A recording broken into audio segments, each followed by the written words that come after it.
నమస్తే అండి. Food and fun టైల్స్కి స్వాగతం. ఈరోజు మంచి రెసిపీతో మీ ముందుకు వచ్చేస్తానండి. అదేనండి మామిడి తాండ్ర. మనము ఓన్లీ సమ్మర్ సీజన్లో మాత్రమే మామిడికాయల్ని తినగలుగుతాం కదండి. కానీ ఇలా మామిడి తాండ్ర చేసుకుంటే సంవత్సరం అంతా నిల్వ ఉంచుకొని చక్కగా ఎప్పుడు మామిడి పండు తినాలనిపిస్తే అప్పుడల్లా ఆ మామిడి తాండ్రని తింటే దాని టేస్ట్ ఆ మామిడికాయ తిన్నంత టేస్ట్ వస్తుందండి. చాలా బాగుంటుంది. ఇప్పుడు ఎలా ఈజీగా చేసుకోవచ్చు.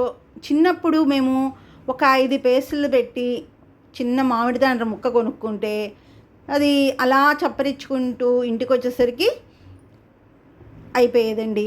అంటే ఒక మామిడి తాండ్ర ముక్కలోనే ఒక 2-3 పొరలు ఉండేవి. దాన్ని చక్కగా అలా తీసుకొని చప్పరించుకుంటూ దాన్ని ఆస్వాదిస్తూ అలా తినేవాళ్ళం. ఇప్పుడు మనము దీన్ని ఎలా చేసుకోవాలో చూసేద్దామండి. చాలా అంటే చాలా ఈజీగా చేసేసుకోవచ్చు.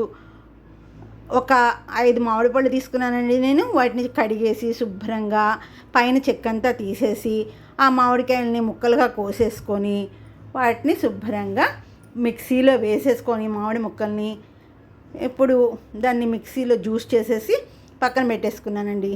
ఇప్పుడు పొయ్యి మీద బాండీ పెట్టుకొని దాంట్లో కొంచెం నెయ్యి వేసుకొని ఈ మామిడి గుజ్జంతా దాంట్లో పోసేసి చక్కగా కొత్త ఉడికేటట్టుగా ఉడికిచ్చేసి దాంట్లో రుచికి సరిపడా పంచదార వేసేసుకొని, అంటే బెల్లం వేసుకోవచ్చు, పంచదార వేసుకోవచ్చు. నేను కొంచెం పంచదార వేసేసాను.